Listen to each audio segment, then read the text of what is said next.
Arithmetic progression पढ़ेंगे। और आपको पता है अरिथमेटिक प्रोग्रेशन क्या है कि अ सीक्वेंस इन विच एक कांस्टेंट नंबर होगा, ठीक है, जो कि डिफरेंस के साथ होगा, can be added to each term. अगर आपने एक कॉमन नंबर जो है वो ऐड करते जा रहे हैं हर एक टर्म के साथ, ठीक है, तो इससे अरिथमेटिक प्रोग्रेशन बनती जा रही होती है। कॉमन डिफरेंस कैसे कैलकुलेट करते हैं?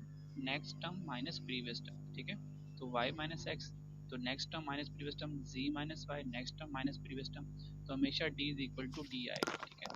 अगर आपकी इक्वेशन में एक्सप्रेशन में कॉमन डिफरेंस इक्वल है, इसका मतलब ये आपकी जो एक्सप्रेशन होगी ये अरिथमेटिक प्रोग्रेशन होगी, ठीक है। और arithmetic progression start from the a, ये ए से स्टार्ट होती है, a is the first term, a plus d, a में अगर हम कॉमन डिफरेंस ऐड करें तो सेकंड टर्म बन जाती है, और फिर ए प्लस टू डी ये थर्ड टर्म, ये फोर्थ टर्म, ये fifth term, and so on चलता रहता है, ठीक है।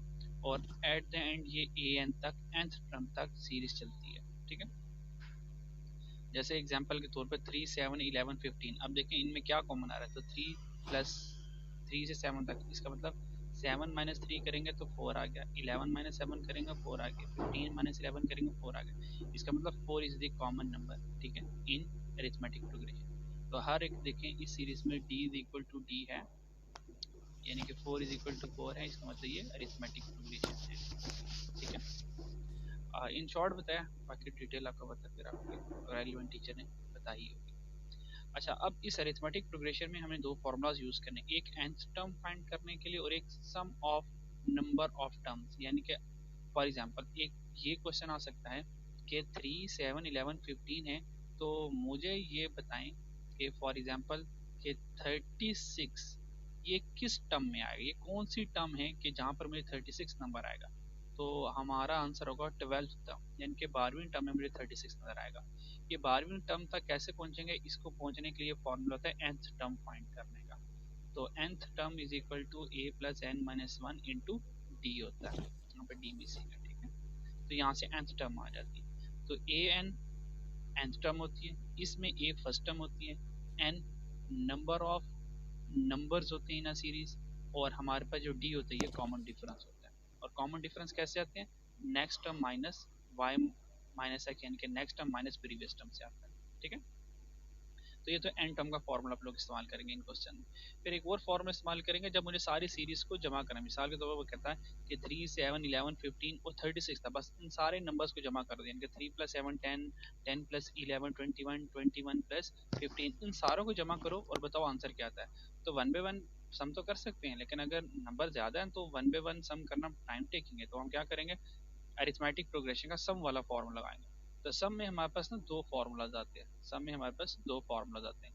एक सबसे पहले simple formula s is equal to N over two, 2a plus N minus one into D, ठीक है। तो ये हमारे पास एक कॉमन फार्मूला है जो कि हम सम के लिए इस्तेमाल करते हैं, ठीक है। और एक फार्मूला ये भी है s is equal to N over two a plus A N, ठीक है। तो आप ये वाला फार्मूला भी इस्तेमाल करते हैं, ये वाला फार्मूला इसी फार्मूले से डिराइव हुआ हुआ है, ठीक। तो बस मुझे यहाँ पे फार्मूलाज को शो करवाना है। अच्छा जी, अगर आपने ये देखना है कैसे है, ये इससे कैसे बना, तो ये देखें, अगर मैं इसको थोड़ा सा ब्रेक करूं तो ये वाला फॉर्मूला इससे कैसे बना है, ये बना है एन ओवर टू, ठीक है। ये टू है, इसको ब्रेक करते हैं, ए प्लस ए, ये टू है ना, तो मैंने टू ए को ए प्लस ए की शक्ल में तोड़ दिया, तो ए प्लस ए, उसके बाद ए, उसके बाद एज इट इज आएगा plus N minus one into D, ठीक है।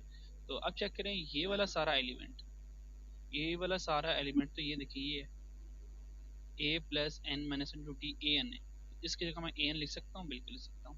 तो N over two A plus A N, तो देखें ये वाला फॉर्मूला कब यूज करेंगे, जब हमारे पास लास्ट टर्म गिवन हो, जब हमारे पास आखिरी टर्म लास्ट टर्म गिवन हो, तो हम ये वाला फॉर्मूला यूज करते हैं।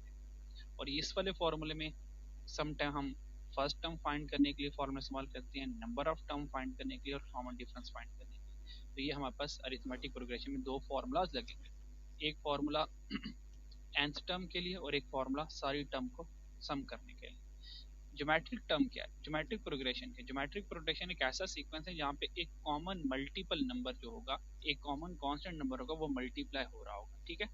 और उसके बाद एक कंडीशन ये है, neither the first term in series nor the constant can be zero, यानी कि सीरीज में पहला जीरो नहीं होना चाहिए और वो कांस्टेंट नंबर जो होगा वो भी जीरो नहीं चाहिए, यानी कि ऐसा नहीं हो सकता 0 फिर 3 और उसके बाद फॉर एग्जांपल 3 का जब स्केयर करेंगे 9, मतलब कुछ इस तरह से नहीं होना चाहिए, क्योंकि 0 जब स्टार्ट में आ जाएगा तो कॉमन रेशियो नहीं कैलकुलेट होगी। तो कॉमन रेशियो कैसे कैलकुलेट करते हैं, next term divide by previous term. तो 3 डिवाइड बाय 0 जैसे करेंगे तो आंसर इनफिनिट आ जाएगा, अनडिफाइंड आ जाएगा।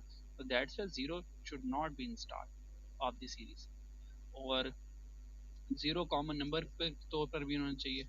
तो फॉर एग्जांपल अगर शुरू में 3 है और कांस्टेंट नंबर, और फॉर एग्जांपल अगर 9 है और बीच में कांस्टेंट नंबर 0 ज्यूम कर लेंगे, तो 3 मल्टीप्लाई जब 0 होगा तो सब कुछ 0 हो जाएगा। तो 9 का यहाँ पे सवाल ही पैदा नहीं होता कि अगर कांस्टेंट नंबर 0 हो जाए।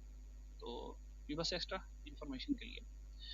अच्छा, जिस तरह हमें एरिथमेटिक प्रोग्रेशन में क्या चाहिए होता है, कॉमन डिफरेंस चाहिए होता है। कॉमन डिफरेंस डी कैसे हमने फाइंड किया था, next term minus previous term. ठीक है, जैसे कि 3, 7, 11 था, तो अगर मुझे कॉमन डिफरेंस चेक करना है तो इस नेक्स्ट टर्म को प्रीवियस टर्म से माइनस करो।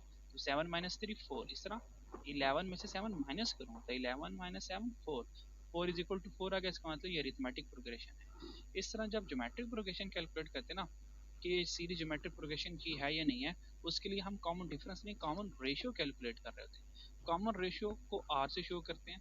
अब ये कैसे कैलकुलेट करते हैं, इस ये कैलकुलेट करते हैं next term divided by previous term. ठीक है, तो ये कॉमन रेशियो होता है। जैसे कि फर्स्ट मेरे पास है फॉर एग्जांपल 3 आ गया, ठीक है, और 9 आ गया, फिर 27 आ गया। मैं चेक करना चाहता हूँ ये जीपी है या नहीं है, तो मैं क्या करूँगा, ये सीरीज है मेरे पास, एक जीपी की सीरीज है। ठीक है, मैं चेक करना चाहता हूँ जीपी है या नहीं है, तो मैं क्या करूँगा, इसका कॉमन रेशियो अगर बराबर आ गया, इसका मतलब जीपी की ये एक्सप्रेशन है, सीरीज है। तो जीपी कैसे और कॉमन रेशियो कैसे फाइंड करेंगे, नेक्स्ट डिवाइडेड बाय प्रीवियस, यानी कि 9 डिवाइडेड बाय 3, तो आंसर क्या आ गया 3। इस तरह 27 डिवाइड बाय 9, तो आंसर आ गया अगेन 3। ये 3 इज इक्वल टू 3 शो कर रहा है कि आपका जो एक्सप्रेशन है ये ज्योमेट्रिक प्रोग्रेशन की शक्ल में तर्ज में बना हुआ है। ठीक है, एक तो ये कॉमन रेशियो के बारे में आपने लाजम देखा। फिर इसी तरह ज्योमेट्रिक प्रोग्रेशन में भी nth टर्म, फॉर एग्जांपल चलते चलते चलते वो ये मुझसे ये पूछ लेंगे कि 12th टर्म कौन सी है। अगर हमें टर्म चाहिए, nth टर्म चाहिए, तो फॉर्मूला होगा a n is equal to a into r to raise power n minus one. ठीक है, वो मुझसे पूछ सकता है कि 15th टर्म बताओ, 15th टर्म में यहाँ पे कौन सा नंबर आएगा। तो हम क्या करेंगे, इस n टर्म वाले फॉर्मूले से बता सकेंगे कि जब 15th टर्म हो गया। अभी देखें, अगर वो पूछे कि थर्ड टर्म में कौन सा नंबर है, तो थर्ड टर्म में 27 नंबर है, सेकंड टर्म में कौन सा है 9 है। इस तरह पूछे 15 टर्म में कौन सा नंबर आएगा, तो मैं ये वाला फॉर्मूला इस्तेमाल करूँगा। इसमें ए फर्स्ट टर्म में, आर कॉमन रेशियो है, एन नंबर ऑफ टर्म्स है।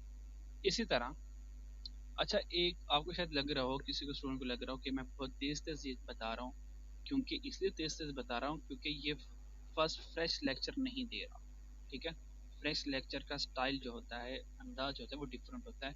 फ्रॉम द बिगनिंग एक ही चीज़ बच्चों को एग्जाम्पल से सिखानी होती है।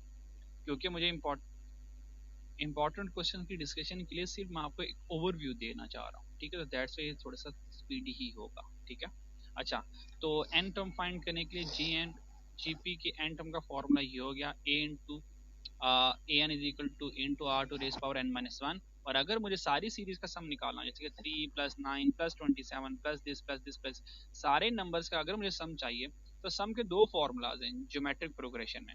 अगर कॉमन रेशियो का जो आंसर होगा वो 1 से ग्रेटर होगा।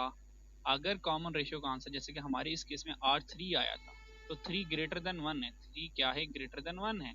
अगर कॉमन रेशियो ग्रेटर देन 1 है तो ये वाला फॉर्मूला इस्तेमाल करना है, a into r to raise power n minus one divide by r minus one. और अगर कॉमन रेशियो यानी कि आर जो है वो लेस देन 1 आ रहा है, यानी कि आर का आंसर जो 1 से कम आ रहा है, ठीक है, तो या नेगेटिव आ रहा है, ठीक है, तो हम ये वाला फॉर्मूला इस्तेमाल करेंगे। ठीक है, तो a into one minus r, one minus r करेंगे जब आर लेस देन वन होगा, और r to raise power n minus one करूंगा जब आर ग्रेटर देन वन होगा। और अगर हमारे पास इन्फिनिट सीरीज है, यानी कि ज्योमेट्रिक सीरीज चलती जा रही चलती जा रही चलती जा रही, इन्फिनिट है, यानी कि कोई उसका एंडिंग पॉइंट नहीं है, इन्फिनिट है। ठीक है, तो इन्फिनिट सीरीज के लिए हम a divide by one minus r करते हैं। तो ये हमारे पास टोटल कुल मिला के बन जाते हैं 2 4 5 6 फार्मूलाज बन जाते हैं। ठीक है, अरिथमेटिक प्रोग्रेशन में दो फार्मूलाज, एक nth टर्म का और एक सम का। ठीक है, सम में दो आते हैं, मैं एक ही कंसिडर कर रहा हूँ। तो अरिथमेटिक प्रोग्रेशन के दो फार्मूलाज हो गए, ज्योमेट्रिक प्रोग्रेशन में nth टर्म का एक फार्मूला हो गया, सम के r से चेंज होंगे दो फार्मूलाज।